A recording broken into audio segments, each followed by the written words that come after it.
Capítulo 10. La Torre de Babel.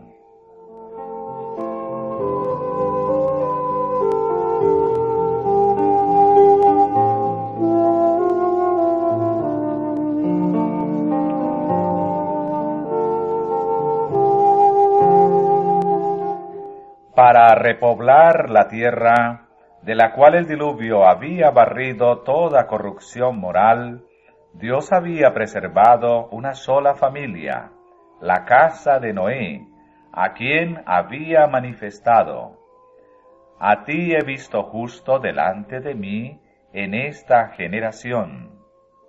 Sin embargo, entre los tres hijos de Noé, pronto se desarrolló la misma gran distinción que se había visto en el mundo antediluviano. En Sem, Can y Jafet, quienes habían de ser los fundadores del linaje humano, se pudo prever el carácter de sus descendientes.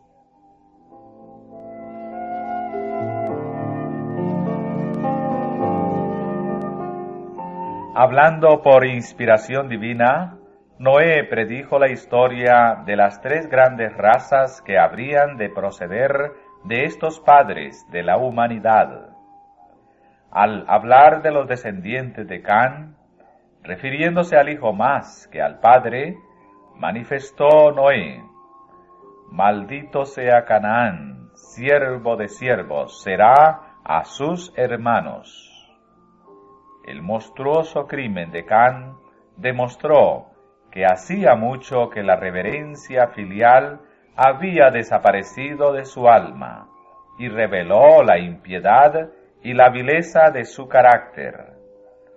Estas perversas características se perpetuaron en Canaán, y su posteridad, cuya continua culpabilidad atrajo sobre ellos el juicio de Dios.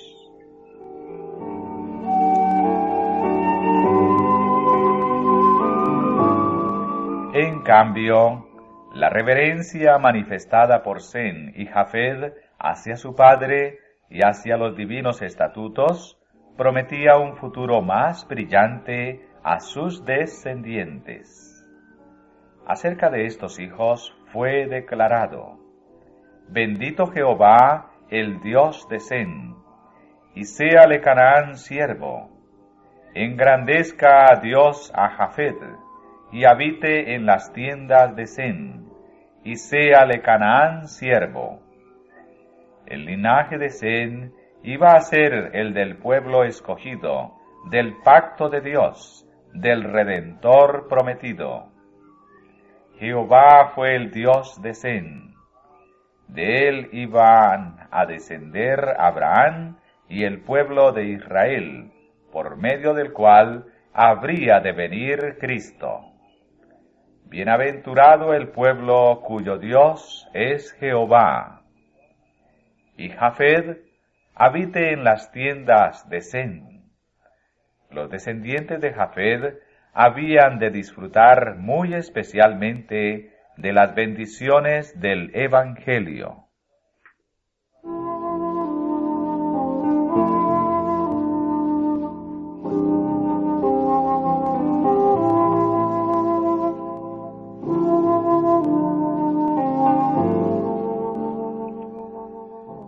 La posteridad de Canaán bajó hasta las formas más degradantes del paganismo.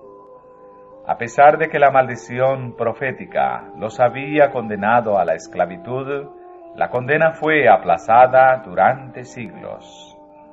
Dios sobrellevó su impiedad y corrupción hasta que traspasaron los límites de la paciencia divina. Entonces fueron desposeídos y llegaron a ser esclavos de los descendientes de Sem y de Jafet.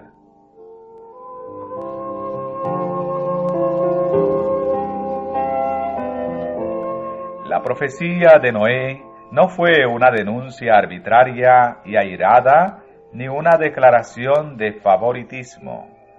No fijó el carácter y el destino de sus hijos, pero reveló cuál sería el resultado de la conducta que habían escogido individualmente y el carácter que habían desarrollado.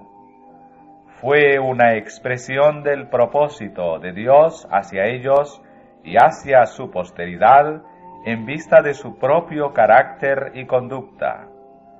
Generalmente, los niños heredan la disposición y las tendencias de sus padres e imitan su ejemplo, de manera que los pecados de los padres son cometidos por los hijos de generación en generación.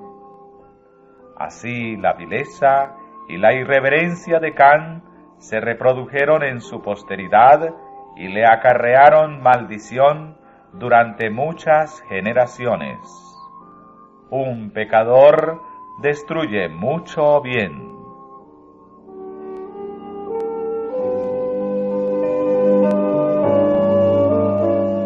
Por otro lado, cuán ricamente fue premiado el respeto de Sem hacia su padre, y qué ilustre serie de hombres santos se ve en su posteridad. Conoce Jehová los días de los perfectos, y su simiente es para bendición. Conoce pues que Jehová tu Dios es Dios, Dios fiel, que guarda el pacto y la misericordia a los que le aman y guardan sus mandamientos hasta las 1000 generaciones.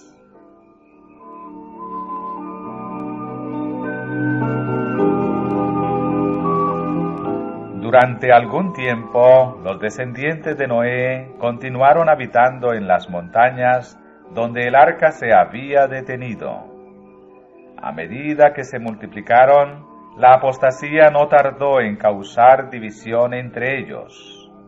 Los que deseaban olvidar a su Creador y desechar las restricciones de su ley, tenían por constante molestia las enseñanzas y el ejemplo de sus piadosos compañeros. Y después de un tiempo, decidieron separarse de los que adoraban a Dios. Para lograr su fin, emigraron a la llanura de Sinar, que estaba a orillas del río Éufrates.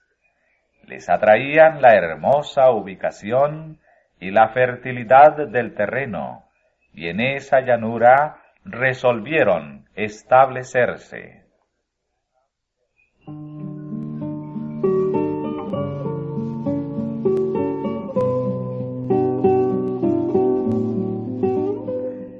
Decidieron construir allí una ciudad, y en ella una torre de tan estupenda altura que fuera la maravilla del mundo.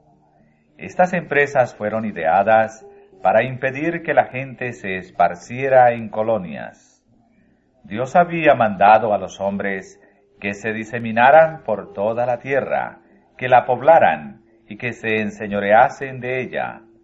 Pero estos constructores de la Torre de Babel decidieron mantener su comunidad unida en un solo cuerpo y fundar una monarquía que a su tiempo abarcara toda la tierra. Así su ciudad se convertiría en la metrópoli de un imperio universal.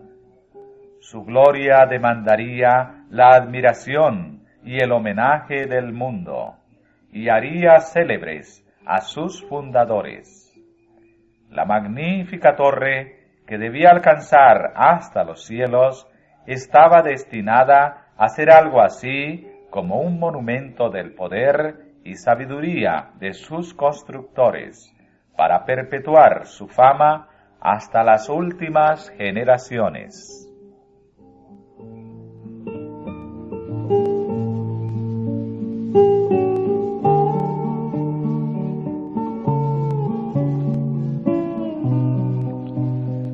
Los moradores de la llanura de Sinar no creyeron en el pacto de Dios que prometía no traer otro diluvio sobre la tierra.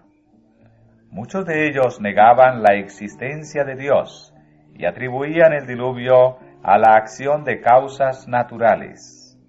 Otros creían en un ser supremo que había destruido el mundo antediluviano, y sus corazones, como el de Caín, se rebelaban contra él. Uno de sus fines, al construir la torre, fue el de alcanzar seguridad si ocurría otro diluvio. Creyeron que, construyendo la torre hasta una altura mucho más elevada que la que habían alcanzado las aguas del diluvio, se hallarían fuera de toda posibilidad de peligro.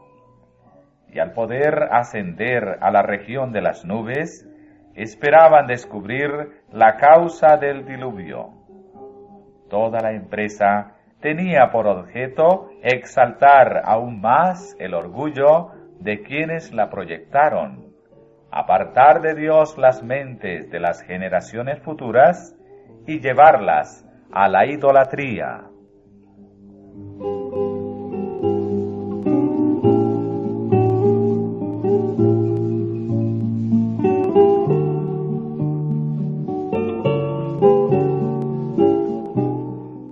Adelantada a la construcción de la torre, parte de ella fue habitada por los edificadores. Otras secciones, magníficamente amuebladas y adornadas, las destinaron a sus ídolos. El pueblo se regocijaba en su éxito, loaba a dioses de oro y plata, y se obstinaba contra el soberano del cielo y la tierra.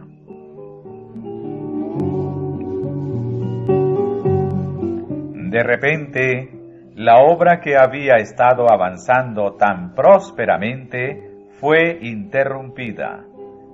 Fueron enviados ángeles para anular los propósitos de los edificadores. La torre había alcanzado una gran altura, y por ese motivo les era imposible a los trabajadores que estaban arriba comunicarse directamente con los de abajo. Por lo tanto, fueron colocados hombres en diferentes puntos para recibir y transmitir al siguiente las órdenes acerca del material que se necesitaba u otras instrucciones tocante a la obra. Al pasar los mensajes de uno a otro, el lenguaje se les confundía, de modo que pedían un material que no se necesitaba, y las instrucciones dadas eran a menudo contrarias a las recibidas. Esto produjo confusión y consternación. Toda la obra se detuvo. No había armonía ni cooperación. Los edificadores no podían explicarse aquellas extrañas equivocaciones entre ellos, y en su ira y desengaño se dirigían reproches unos a otros.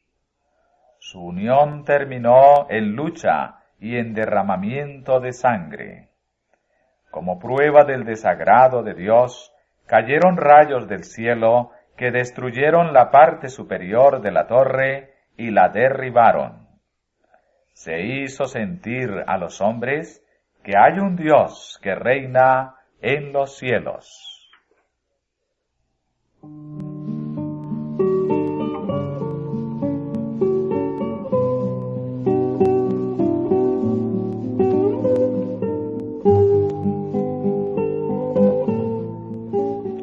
Hasta esa época, todos los hombres habían hablado el mismo idioma. Ahora los que podían entenderse se reunieron en grupos, y unos tomaron un camino y otros otro. Así los esparció Jehová desde allí sobre la faz de toda la tierra.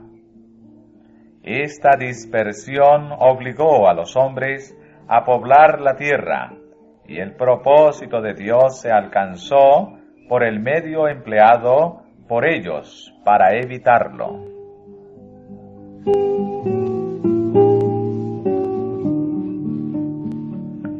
Pero ¿a costa de cuánta pérdida para los que se habían levantado contra Dios? Era el propósito del Creador que a medida que los hombres fuesen a fundar naciones en distintas partes de la tierra, llevasen consigo el conocimiento de su voluntad, y que la luz de la verdad alumbrara a las generaciones futuras. Noé, el fiel predicador de la justicia, vivió 350 años después del diluvio. Sem vivió 500 años, y sus descendientes tuvieron así oportunidad de conocer los requerimientos de Dios y la historia de su trato con sus padres. Pero no quisieron escuchar estas verdades desagradables. No querían retener a Dios en su conocimiento, y en gran medida la confusión de lenguas les impidió comunicarse con quienes podrían haberles ilustrado.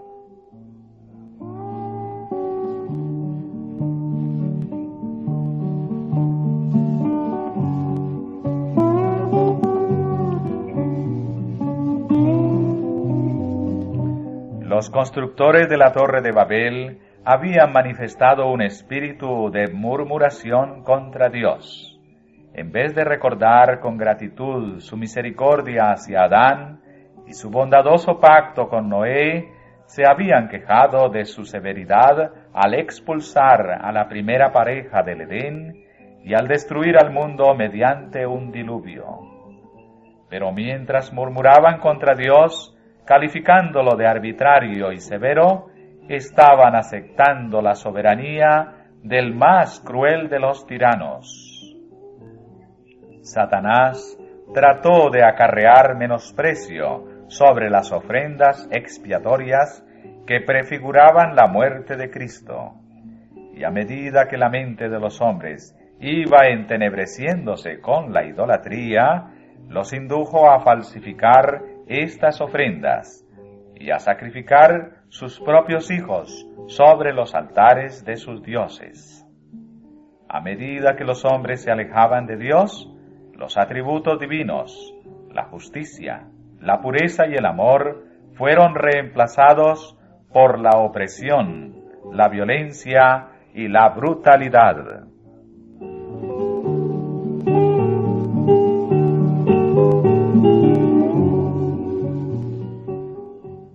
Los hombres de Babel habían decidido establecer un gobierno independiente de Dios. Sin embargo, había algunos entre ellos que temían al Señor, pero que habían sido engañados por las pretensiones de los impíos y enredados por sus ardides. Por amor a estos, el Señor retardó sus juicios y dio tiempo a los seres humanos para que revelasen su carácter verdadero.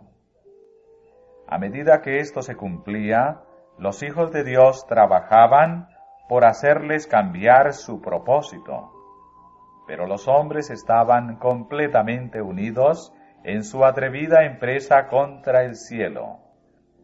Si no se los hubiese reprimido, habrían desmoralizado al mundo cuando todavía era joven. Su confederación se fundó en la rebelión. Era un reino que se establecía para el ensalzamiento propio, en el cual Dios no iba a tener soberanía ni honor. Si se hubiese permitido esta confederación, un formidable poder habría procurado desterrar la justicia, la paz, la felicidad y la seguridad de este mundo. En lugar del estatuto divino, que es santo, justo y bueno, los hombres estaban tratando de establecer leyes que satisfacieran su propio corazón, cruel y egoísta.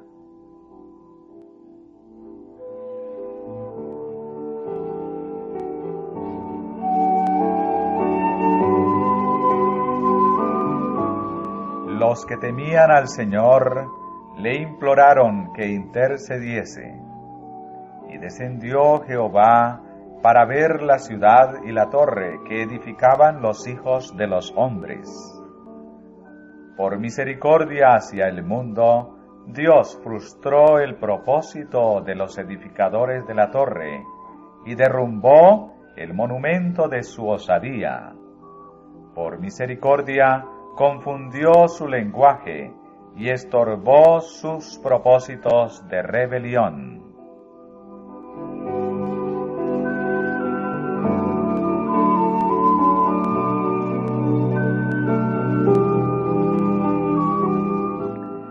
Dios soporta pacientemente la perversidad de los hombres, dándoles amplia oportunidad para arrepentirse, pero toma en cuenta todos sus ardides para resistir la autoridad de su justa y santa ley.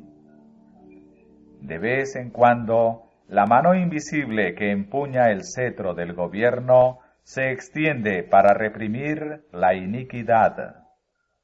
Se da evidencia inequívoca de que el Creador del universo, el que es infinito en sabiduría, amor y verdad, es el gobernante supremo del cielo y de la tierra, cuyo poder nadie puede desafiar impunemente.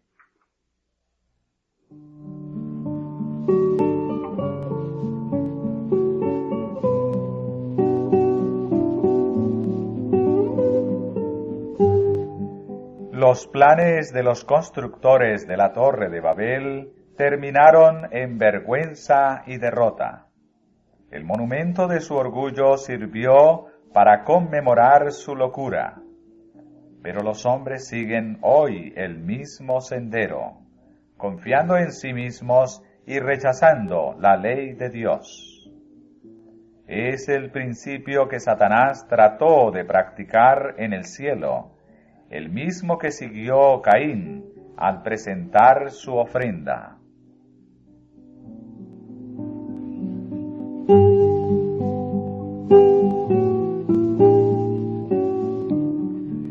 Hay constructores de torres en nuestros días.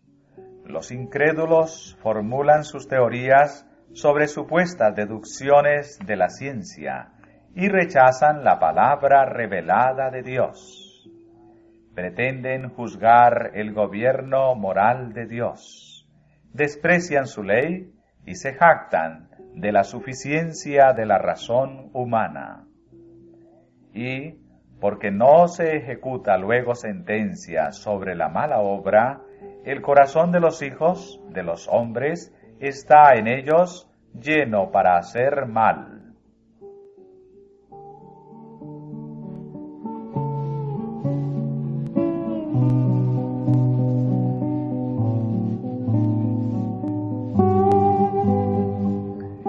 En el mundo que profesa ser cristiano, muchos se alejan de las claras enseñanzas de la Sagrada Escritura y construyen un credo fundado en especulaciones humanas y fábulas agradables, y señalan su torre como una manera de subir al cielo.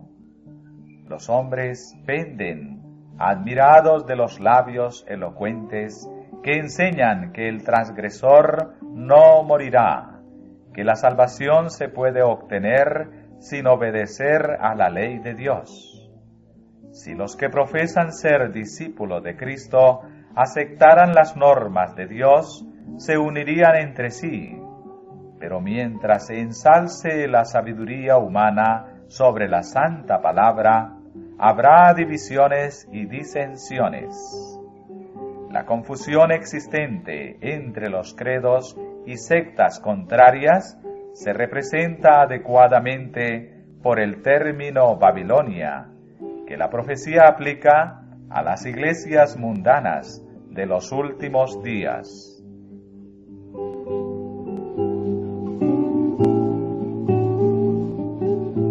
Muchos procuran hacerse un cielo adquiriendo riquezas y poder. Hablan con maldad de hacer violencia, hablan con altanería, pisotean los derechos humanos y desprecian la autoridad divina.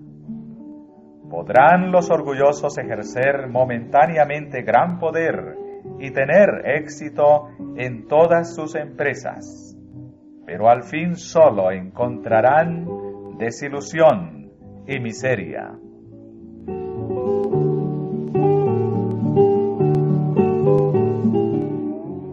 tiempo de la investigación de Dios ha llegado.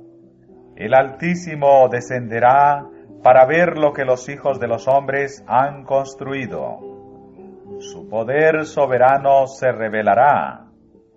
Las obras del orgullo humano serán abatidas. Desde los cielos miró Jehová, vio a todos los hijos de los hombres. Desde la morada de su asiento miró sobre todos los moradores de la tierra. Jehová hace nulo el consejo de las gentes y frustra las maquinaciones de los pueblos. El consejo de Jehová permanecerá para siempre, los pensamientos de su corazón por todas las generaciones.